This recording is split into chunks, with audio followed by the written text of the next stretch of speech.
Welcome to Birken Forest Monastery's live stream. I am Ajahn Sona, and we will begin first with a little announcement that for the next 3 weeks we won't be doing the Sunday Q&A,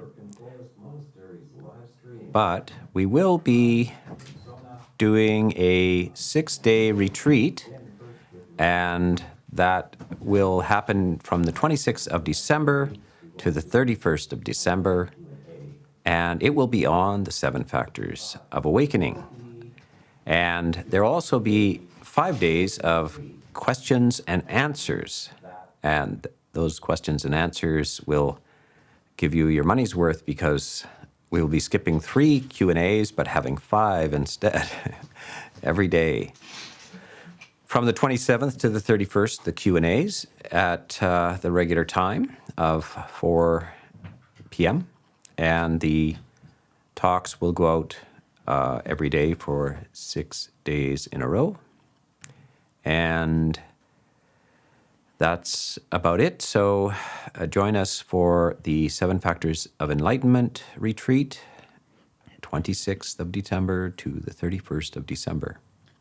We will resume our regular Q&A, our Sunday afternoon Q&A in January. So stay tuned for that as well.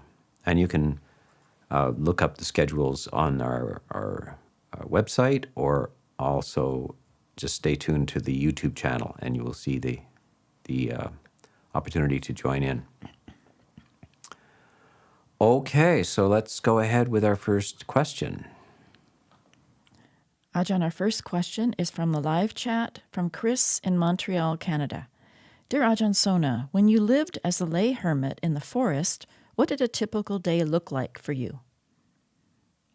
Well, a typical day, and most days were very typical. When you're a hermit and you don't have any other interruptions, or very few interruptions, you really do have the entire day to spend in meditation, etc. So I would try to get up at 4 in the morning, and the shack which I was staying in was very primitive, poorly insulated, leaky in the roof and so forth, and in the middle of nowhere, and there was no electricity, or there was an outhouse. The only source of water was a river that ran within 10 feet of the door of it, a glacial-fed river. So extraordinarily beautiful, natural setting. And at the bottom of a valley, and the mountains went up to 8,000, 10,000 feet with glaciers on top all year round, and mature fir and pine forests. And so you can imagine being absolutely alone in this empty shack. Nothing in there but a wood stove and a bed.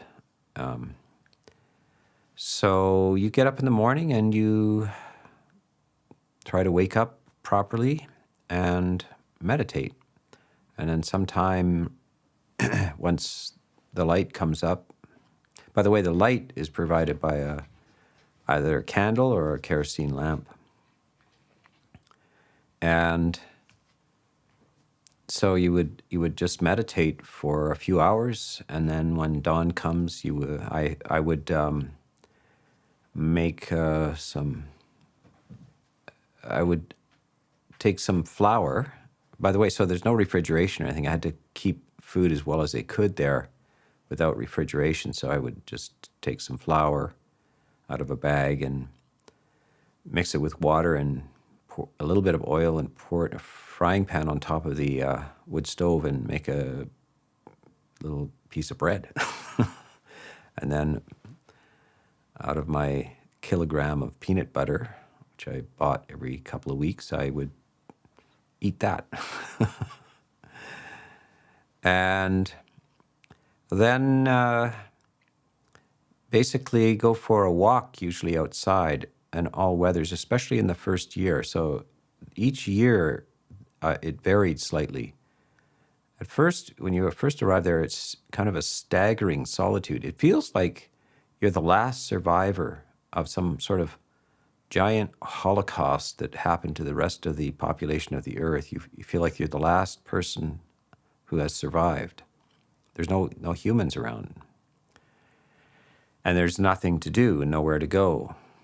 And so it's kind of, it's not kind of, but very interesting. It's a very riveting experience. And it's also a test, like most humans don't live this way. And most humans need social interaction and so forth. So this is an unusual position to put yourself in. And I did it very deliberately, by the way. It was a very deliberate choice to do this. A lot of preparation for this as well. A lot of meditation beforehand and a lot of experience just living in the forest, spending a lot of time camping and so forth. A lot of preparation in terms of mental preparation and just skills. But I wanted to do it as simply as possible, and I wanted to do it without...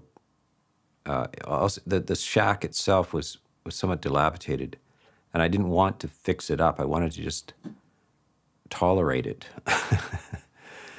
So that's what I did. So in the first year, I would walk around in the forest for hours and hours and hours, sometimes 5 or 6 hours a day, perhaps even more, and just kind of rambling, wandering, sitting on stones, boulders, experiencing a lot of wildlife. The place was just full of bears, mountain lions, bobcats, every kind of other wildlife and bird and so forth. So all kinds of encounters, moose, deer. And so that was kind of, they were my comrades to some degree. And by the second year, I didn't feel impelled to spend so much time wandering around in the forest. I could spend more time sitting in meditation, both inside the shack and outside near the river or by a tree or something like this, and starting to walk more nearby the shack, just doing walking meditation, getting a pathway worn back and forth, walking, say, 50, 60 feet in one direction, turning around, walking the other. There was a railway line nearby as well, and I would walk on the steel rail and balance on there. So it kind of made you mindful. So I'd walk 100 feet in one direction, turn around and walk back the other direction on this steel rail. And so after the first year went by, I learned a lot. And what you realize is that you can do it. All 4 seasons have gone by. You've rotated through a full year. There's no new surprises. So the second year was, I was more confident of the experience. And then the third year was a kind of a realization that I really have no intention of going back. This little experiment disconnected me from the desire or the wish for human company. And I had a choice now. I could stay as a hermit as long as I could possibly do it without having to go off to work, because you have to, if you're a lay person, which I was, and you're living like that, how are you going to have enough money to just eat, get some food? So you can live on a slender, very, very slender budget if you have nothing. But eventually you're going to run out of money, and then you're going to be forced perhaps to engage somehow in getting a livelihood.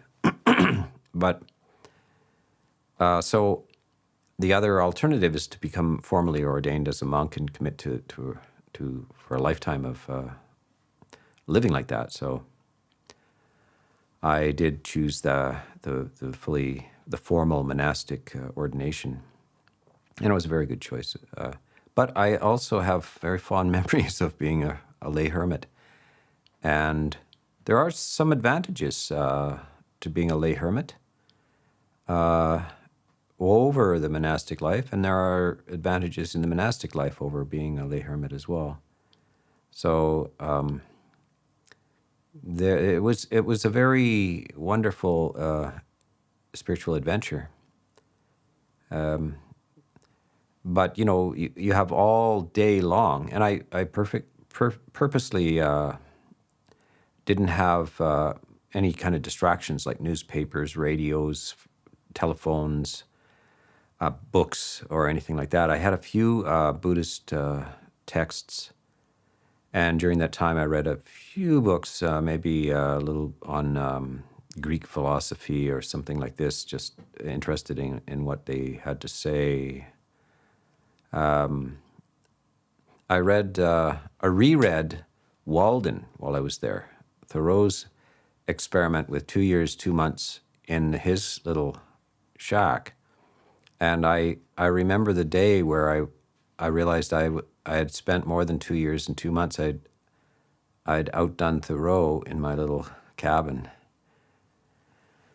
So it was, quite a wonderful time. I must say as well that when some years, 5, 6 years later, 6, 7 years later, I came back and turned the shack nearby, an abandoned shack nearby, into the first monastery, already being in the robes. So I spent another how long was it? 3.5 years there as a monk in the 60 feet away from the first shack. So about 6 years, 6.5 years beside the Birken River, both as a hermit, a lay hermit, and as a fully ordained Theravada monk. And so I had a chance to experience the identical situation, both in the robes and out. And both were very interesting. I think whatever benefits I got out of that, especially living in a very dilapidated, broken down shack with no conveniences, was good for the time. I don't think I need that right now. I think in order to be more open to encountering other people and sharing some Dhamma with other people, you need more of a proper building. So if you watch the intro to these Q&As, you see we have a very large, nice building for people to come and visit and stay and meditate and so forth. And that's necessary. If you want to communicate or help others, then you're going to have a place for them to meet you. And of course, during the pandemic here, we've highly emphasized our virtual meetings through this very medium of YouTube and Google and all of that kind of stuff. So we keep it up. But this requires, of course, all kinds of technology and cameras and assistants and so forth. So none of this, the Dhamma can flourish in all of these situations. One shouldn't get too attached to the romantic idea of a broken down shack in the middle of nowhere. It teaches you a lot of things, but also a large monastery with accommodation for lay people and so forth is okay too. It's all right. Yeah. Next, well, we took a little time on that one. Our next question is from Damien in Ardèche, France.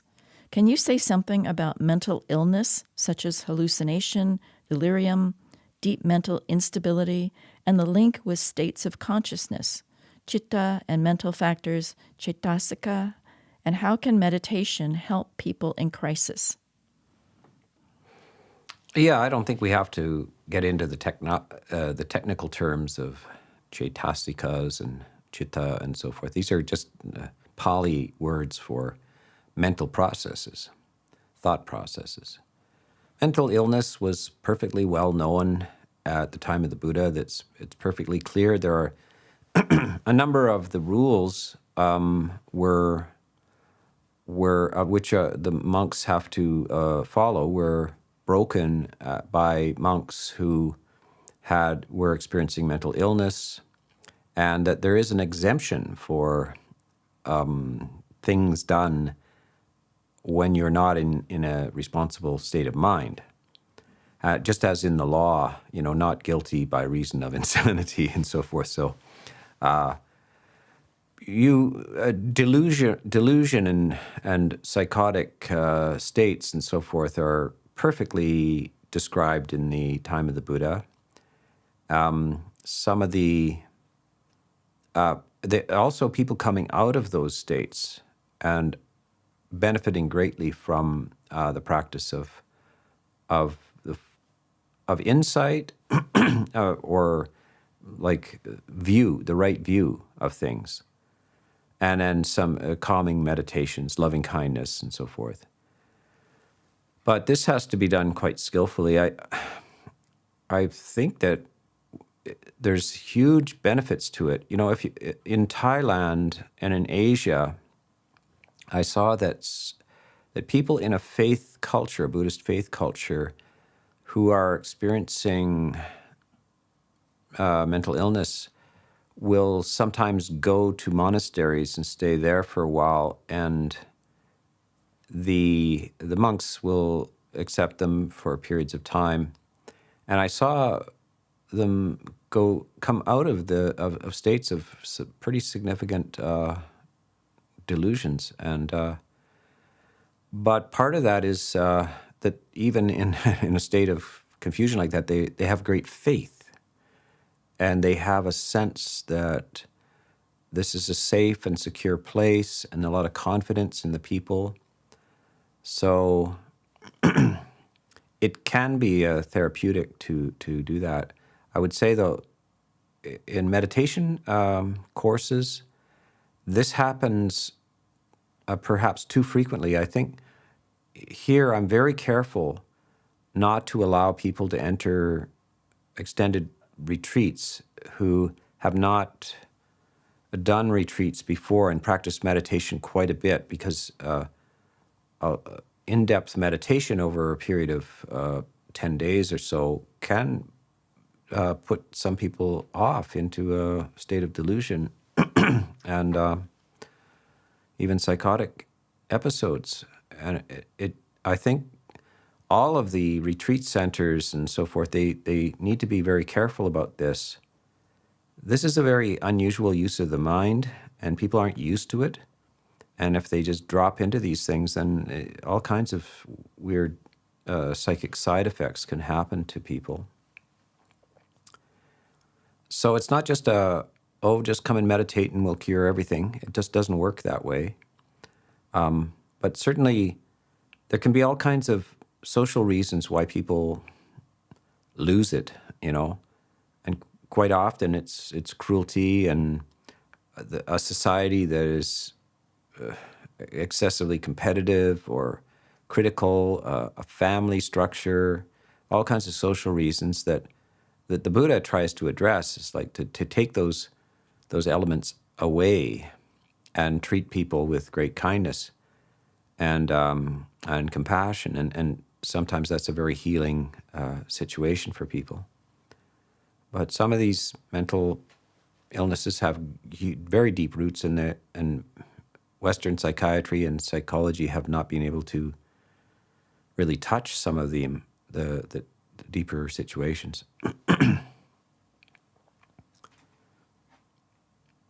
I've had people come to my monastery over the years, and I've been at this for a long time, and I've been in a lot of retreat monasteries, and I've seen people with schizophrenia, with all kinds of bipolar and all kinds of conditions, and many of them benefit by it, but it takes special care, and it takes other people who are there, just ordinary people expecting to meditate, are often unprepared to tolerate somebody who's a little bit strange, having difficulties. They don't. They are surprised to find that somebody is there with a mental affliction, and that's the lack of it's treating monasteries and retreat centers as if they're some sort of Olympic training village or something like this. This is rather than a place of compassion. So all of the teachings of the Buddha on tolerance, patience, compassion, sympathetic emotions for people who are struggling and have both mental and physical afflictions are kind of set aside, and the person, a lot of people are there for some sort of clinical course in Vipassana or something like this, like some sort of atomic Buddhism or something. It's a bit strange how we conceive of this Buddhism, instead of as a warm, human, and compassionate relationship to other beings, including animals and people who are struggling. So yeah, at some point you have to make decisions, because sort of average people can't seem to tolerate anybody who's having difficulties. You have to exclude people. So this is the results of my experience over decades. Ordinary people want some sort of university level instruction in Abhidhamma or something like that, and they don't want anything to do with crazy people. Well, it's hardly what we would call Buddhism, is it? Buddhism is to prepare you for the world, to live in a warm, a compassionate way, and to treat yourself with loving kindness and others with loving kindness, and that is the source of mental well-being. When you don't have these things, you're going to experience significant mental illness if you don't have any sense of loving kindness in your life, no sense of compassion in your life, no sense of equanimity in your life, no sense of clarity. It's just a matter of time before the whole population joins everybody in the fringes. Well, let's go on. I seem to be talking a little bit in a lengthy way today on treating these issues. Yeah. Ajahn, our next question is from the live chat from Bob in Texas, United States. How do I keep a positive attitude? I'm 66 and fighting depression. I can't keep a focus when meditating. My mind focuses on the negative things happening in life. Yes. Well, 66 is, it's not about your age. I mean, you can make that a negative thing as well, of course, but Buddhism tends to be very realistic. It's going to happen to everybody if you're lucky enough to live to 66. But it's all downhill from here. There's no way we can't. When nobody gets out alive, Bob, and then you become more feeble and all kinds of medical things. And if that is what you depend on for your happiness, to be young and healthy is what you depend on, or a good situation, then just give up, because there's no hope. What we are cultivating is that in the face of the facts of aging and illness and, of course, inevitable death and all of the crazy bad news and the things that people do to each other, in spite of all of that, we are joyful, happy, balanced. And whatever is happening, you got to say to yourself, no problem. I've refused to have a problem with reality. The universe works this way.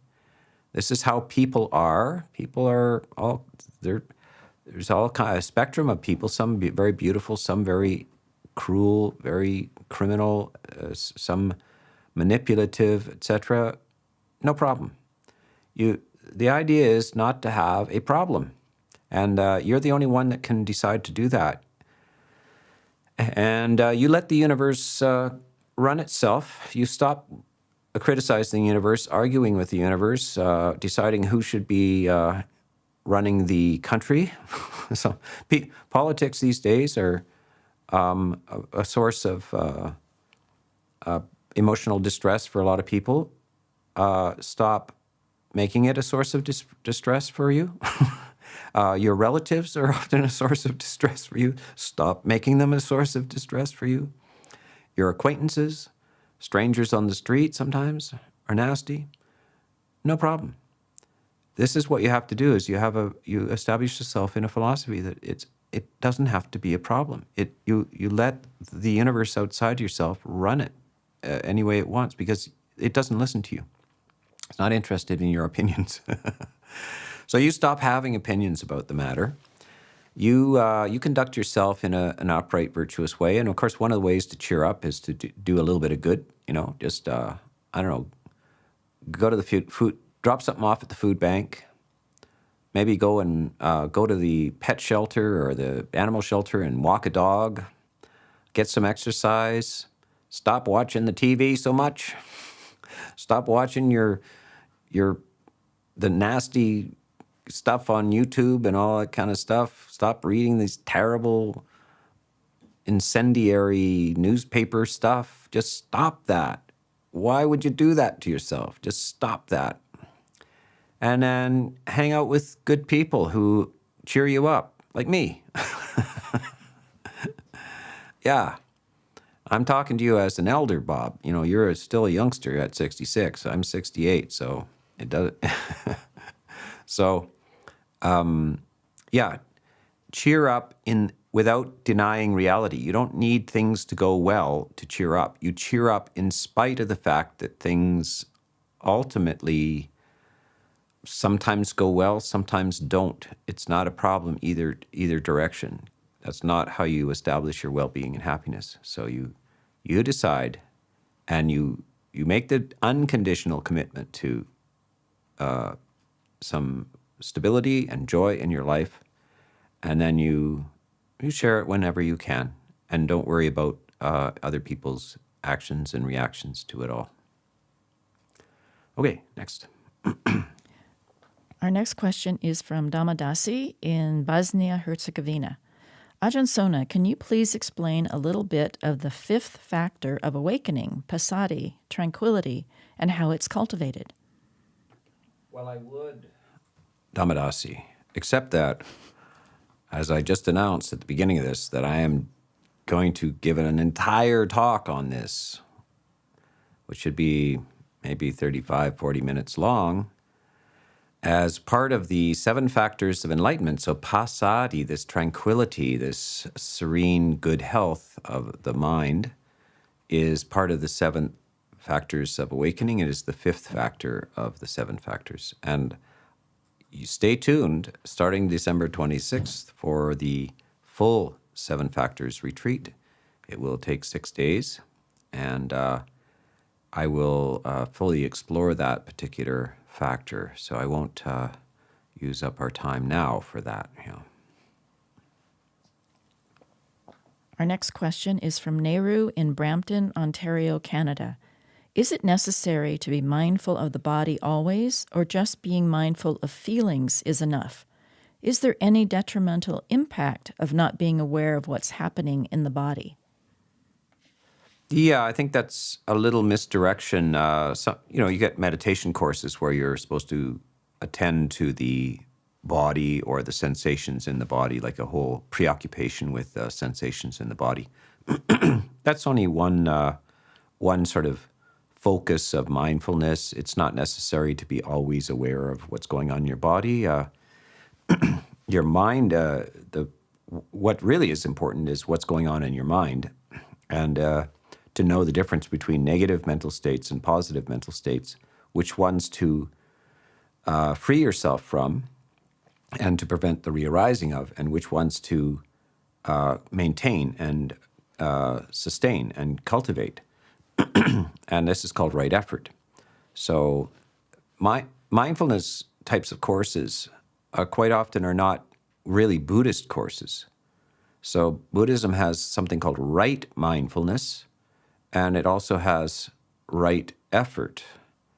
And right mindfulness can't be separated from right effort. And the primary focus of right effort is the mind, and what we would call the heart, the emotions, the emotional structure of the mind. And that's your real central preoccupation, not indeed necessarily the body. The exercises for awareness of the body are strategies for the right relationship to the body, your body and the bodies of others. And then feelings is just to get the right relationship to feelings in the body, bodily feelings, and also emotional feelings. And it doesn't mean that you have to be continuously aware of these things. It means that you need to have the right framework and attitude towards the body and the feelings in order to find well-being and more sustained well-being in life. So not to overdo these. These are kind of techniques. These are techniques to get you into the right view of things.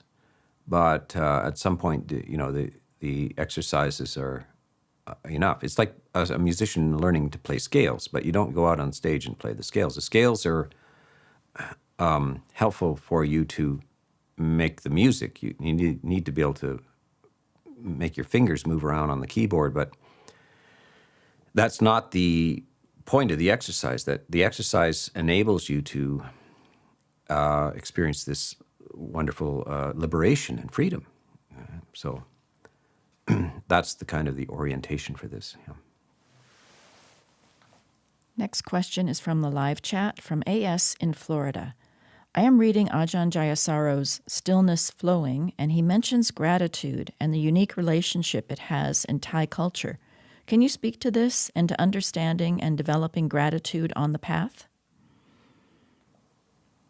Yes, I think that's somewhat missing in our culture. But particular gratitude for people who teach you things, because humans are not like fish.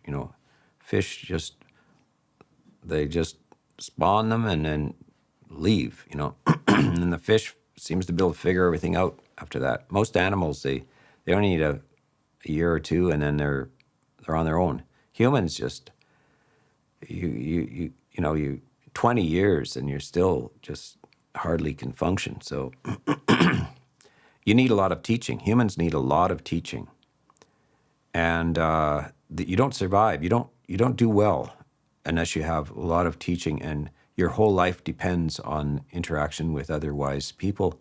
And if you fall in with the wrong people, you just suffer unbelievably. So there should be a profound sense of gratitude for those in human history who have created something called civilization and understand the way that humans work and how it is, the emotional structure, and what is a positive life. And if you come out of a painful life and you get some instruction from another human, about how to live more skillfully, you will definitely feel gratitude. This there was a transition in culture, probably in the 60s, where there was a kind of a dismissal of the polite and reverential attitude towards teaching figures in the society. At university, in the 50s or something like this, you would be wearing quite formal clothes and sitting attentively and taking notes. And then in the 60s, there was a kind of rejection of this, where you kind of leaning back and just say, okay, teach me, I'm paying you, This startling difference between the cultures. And sometimes when people go to the Eastern cultures, they're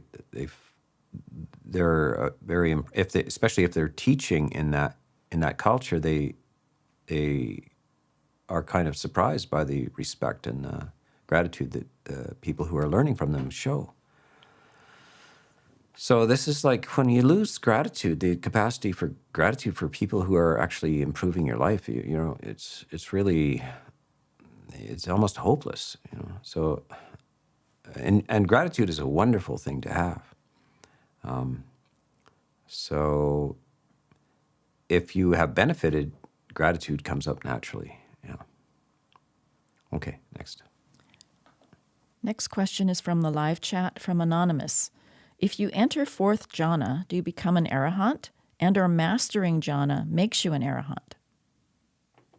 Good question. No. Jhana, the jhanas are not to be confused with the stages of enlightenment. The jhanas are indeed anybody who can enter the jhanas, even the first jhana, has some basis in virtue, in clarity, and in mindfulness. Otherwise, you wouldn't be able to sustain attention like that.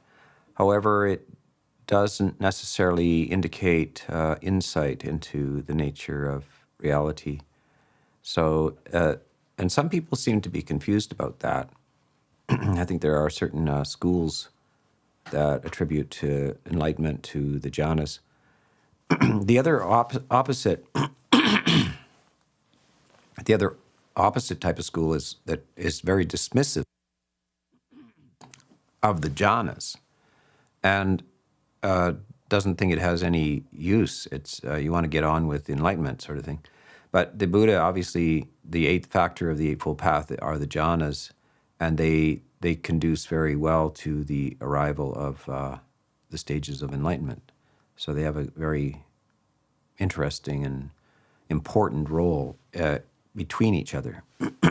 So now, if you want to know more about this, then watch my 6 talks on the jhanas on the YouTube channel, and then also the talks on the stages of enlightenment. So a lot of this will be explained, but it's a fairly lengthy explanation.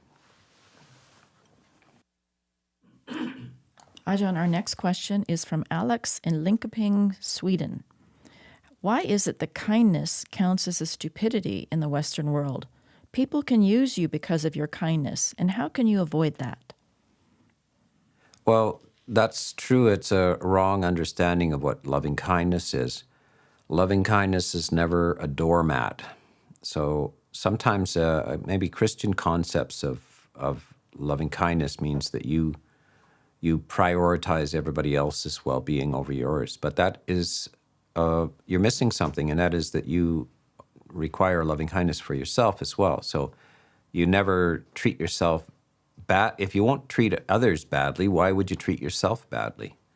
So you don't put up with people who are exploitive or harsh or anything like that, because you have goodwill for yourself. So loving kindness makes you rather strong, and you can be a very difficult character because you have loving kindness. I think an example might be Gandhi, who made himself a real pain in the neck for the British Empire because he cared about himself. When some country invades another and takes over and so forth, you don't just you're not just concerned with them, you're concerned with oneself as well. So it's not about violence, but it's about not putting up with being treated as a doormat at all. So that's the type of kindness that you need to cultivate. Yeah. Next question is from the live chat from Constance.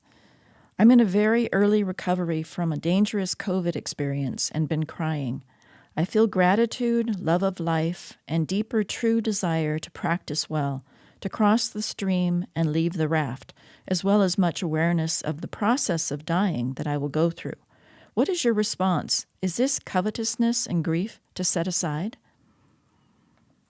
No, those are very good realizations. That is the close contact, the near-death experience, and it promotes a sense of shocked reality. And so this, the Buddha does say suffering is the cause for the rising of faith. And it is necessary to have strong motivation to practice, because, death can come at any time. These things happen. No one is immune from any of these illnesses or accidents or the vagaries of life. And so one needs to be prepared and motivated all the time. And that's why when one reflects on death, even when one is healthy, one says, this could end in a minute. You might already have COVID and not even know it. So, and all kinds of other severe. COVID seems to be stealing the headlines, but it's neck and neck with cancer and heart disease. There's the good old standards are always there. It's one thing or another is going to get you. So you just have to have that on your carrying it on your shoulders all the time, because it motivates you to practice, make the best of this life and beyond. Yeah. Next question is from the live chat from Jia. Dear Ajahn, do you have any advice on meditation techniques to help quit smoking or some other addiction? Any advice is much appreciated. Yeah. Smoking and those kind of addictions are really, they're hard to give up because they actually make you feel better.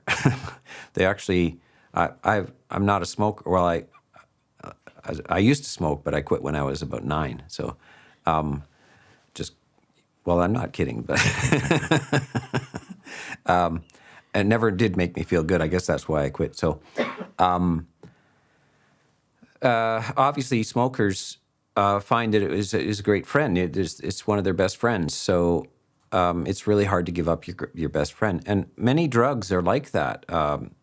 People are addicted to heroin and various opioids and so forth because the experience of those drugs is almost a love relationship. There is an experience of warmth and safety, and the problems disappear. So it's a powerful aspiration for humans to just be happy, and some people are just miserable unless they have such a thing.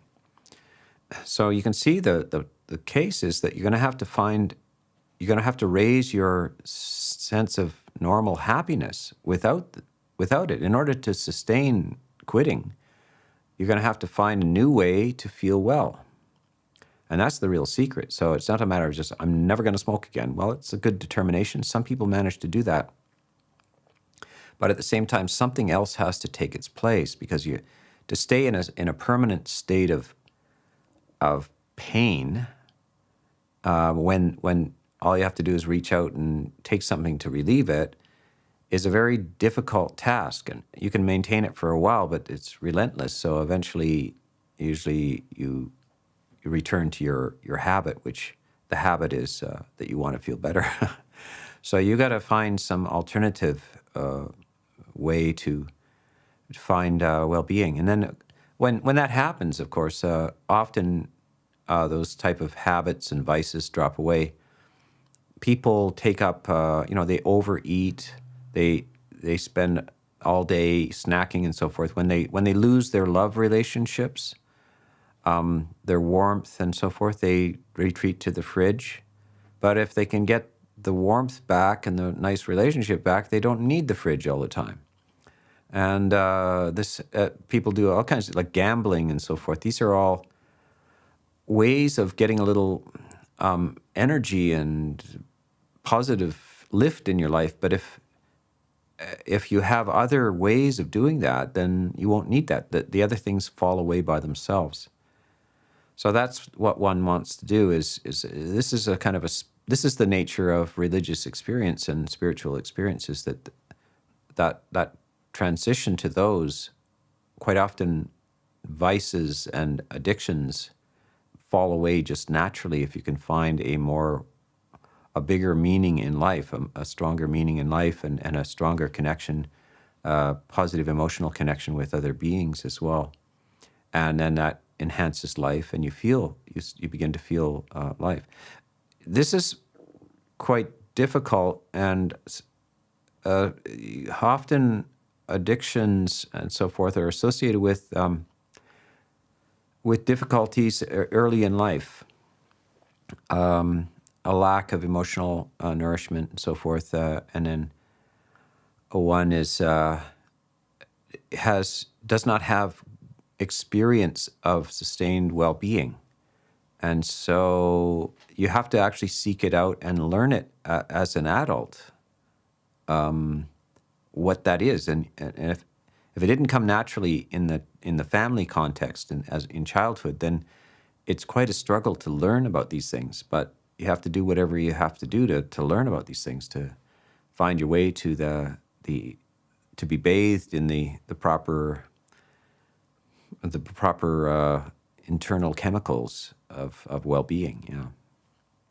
Okay. Next question is from the live chat from Thought Fog. Ajahn, any advice on breakups? How to deal with or how to conduct one? Oh, well, it can be one of the most traumatic things in life. I mean, this is just one of the great heartbreakers of life is the ending of relationships.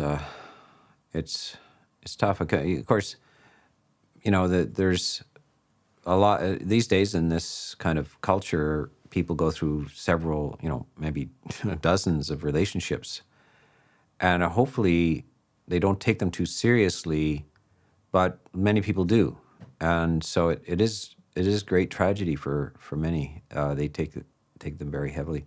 The only way out of this is to have a strong sense of enjoyment of your own company, so that you're not needy. You're not needing the company of others, and that you have a sense of overflowing well-being, which you can share with others, but you don't need it from others. This is not so common. I mean, this is more rare than not, but that's what we aspire to. And until you achieve something like that, then you're always at the mercy of the problem. You get a good relationship, and then you have to worry about, like, what if this ends? Because so much of my happiness depends on this. So you can even ruin, while you're having a good relationship, you can often ruin it by worrying about losing it. It's a spiritual problem. There is only one spiritual solution. It's like each individual must go on the path and make themselves complete. And until you are a complete human, you're going to have problems. And relationships with other humans is just one of them. It can be with a cat as well. I mean, people are devastated. They have a cat for 12 years and then it dies, and they're just devastated by this. Just so many ways to be devastated. And this is what the Buddha is saying. I warn you, don't get dependent for your happiness on these little circumstances and conditions of other people and other pets and family and lovers and all of these things, because they're not reliable. You can lose them at any time. And what resources do you have? Find your internal resources. Operate out of a sense of completion and well-being, and then you won't be at the mercy of these things. So go on the spiritual path, cultivate the Eightfold Path. That is the basic solution. Yeah. Next question from the live chat is from Timothy in Dallas, Texas, United States. Ajahn, I have recently been trying to discern the truth found in Theravada, Mahayana, and Advaita Vedanta. Who or what is the absolute of reality? Well, it shouldn't be such an intellectual exercise. It's more like it's kind of like examining jazz, classical, and folk music to find the absolute, the reality behind the music, and studying the physics of music at the same time. It's not the physics of music; it's what works for your heart and what is uplifting to your heart. And the truth is something that is not something. It's not an intellectual idea. You can't really come to the truth through the intellect. You come to it through an undeniable feeling, a humane and human feeling. You feel, as Plato sort of said, truth beauty and goodness are all basically interrelated. The dry truths of rationality or physics or something like this are simply inadequate for answering the deeper questions of human needs. And so even of those schools, all of them are meant to address the human heart, not the human brain or mind. They're not sciences. They're not mathematics. They're not physics or any of that stuff. They're not even philosophies. Although many people end up philosophizing about them, but they're just cookbooks, and you can starve to death with a whole library of cookbooks. What you want is to make the food and eat it. So that's the absolute reality behind that, is something that you will taste and will be nourishing to you. And until you do that, do not accept anything less than that. That fulfillment of the human heart is what is. It's so easy to get lost in these religions. Actually turn into philosophies, and it's very easy for that to happen. But that's not the intent of the Buddha. Remember, the first noble truth is there is suffering. Suffering is an emotional experience, and there's an end to it. So it's not an idea. There's an idea, and there's another idea. It's like there's a problem. There's a painful situation in life, and the solution is the cessation of that pain in life. Yeah. Next question from the live chat is from Sumana in Alberta. Reading about the Stoics, and note that they are some 200 years after the Buddha, the overlap in central views is profound. Do you feel this may indicate the influence of Buddhism in Greece? Yes, that's a very good question, and I'm constantly little as a secondary use of my time. I do spend time looking at the possible influences between this amazing period in the 5th century BC between the Greek philosophers and Buddhism, and one wonders, did they know about each other? Did they get specific ideas from each other, or was it something that just happened in both places at once? Or did they get ideas from some third source, like outside of either of those cultures, some transcendent or other dimensional source? These are the questions that one could ask. Or is it just that it was a time in history where there was enough time for a class of people called philosophers to have the time to actually sit down and really think about these things? That's another theory. It's the beginning of it's what the agricultural period in human history allowed more time for this kind of thought and so forth. What's so interesting truly now is that, of course, here I am, I'm born and raised in Canada, and I am a Buddhist monk. I've been a Buddhist monk for 34 years. I live in this style that was fully described by the Buddha in the 5th century BC, and I find it very fulfilling. And a lot of people are going back to the Greek philosophers for a life of wisdom as well, and including the Stoics. They're getting advice from Marcus Aurelius, the Stoic emperor, from 2,000 years ago. Part of it is that Christianity has also kind of withered away and doesn't seem to be providing things, and people need answers, and they're being raised and educated in a very scientific, skeptical time in human history, and at the same time they find themselves bereft of meaning and happiness. And so this group of people, both some of the Greek philosophers and, of course, Buddhism and some of the other meditative type religions, seem to have answers which work. And so there's overlaps there. They work. It's like music. There's overlaps. There's scales in different cultural types of music, but have rhythms, scales, sometimes harmonies as well. And these things overlap, you know. So it's a question that can't be answered with absolute certainty, but you can see traces and possibilities of influence between the two cultures. Yeah.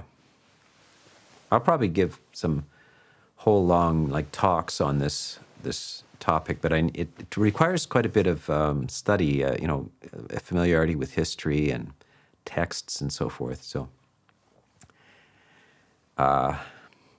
it may come up with that. I do have an interest in this subject, yeah. So let's have one more question, and that's it. Yeah. Ajahn, our final question is from the live chat from Mitra in Iran. Please explain about other characteristics other than the 3 characteristics, impermanence, etc. Other characteristics. Well, the essential characteristics which are productive of enlightenment are these 3 characteristics, the tilakannas, the 3 marks of existence, that everything is impermanent, insubstantial, and unsatisfactory. Aside from that, there's all kinds of practical matters. There's suggestions about attitudes to maintain in the midst of this situation, cultivation of these primary emotional structures like loving kindness and compassion, sympathetic joy and equanimity, attitudes to one's family, one's work, one's fellow humans, etc. These are all secondary elements from the Buddhist point of view, very necessary to realize that there are practical aspects of life, and the Buddha is able to articulate both the ultimate sort of realities, but also be very practical. His instructions for the behavior and structure of the monks' community goes right down to making sure you brush your teeth. This is in the 5th century BC, you know. I heard recently that something like up to about the 19th century, the early 20th century, only 7% of the population ever brushed their teeth at all. And so there's huge amounts of tooth decay and, of course, early death from the result of this. And we have in the 5th century the Buddha's explicit instructions for monks. You must brush your teeth, monks. Somehow, and he describes it. He says there's ill effects if you don't brush your teeth. There's effects on your ear and your nose and your eyes. And so he has some very practical advice. He realizes that life is not just an ultimate philosophy. It's also the details of everyday life are important as well in carrying these things out. And these things work together. It's not just practicality. It's also a vision, a vast vision, high vision of life. Yeah. So I want to go back to Piyadasi to, I'll let her explain. Thank you, Ajahn. I'm just going to repeat and remind everyone of the information Ajahn Sona gave you at the beginning of our talk. We will be taking a break from these Sunday live streams until January. And instead, we will have a 6-day virtual retreat from December 26th through the 31st on the 7 factors of awakening. Our first event will be at 4 p.m. on December 26th, where we'll have an introductory video, and then there'll be a Dhamma talk that evening. So there'll be Dhamma talks each evening, and then live streams 5 days during that time. So please see our website, birken.ca. Our homepage has a link for more information about the retreat, and you can also then submit questions for the live stream Q&As. Thank you for joining us, and we look forward to seeing you on December 26th.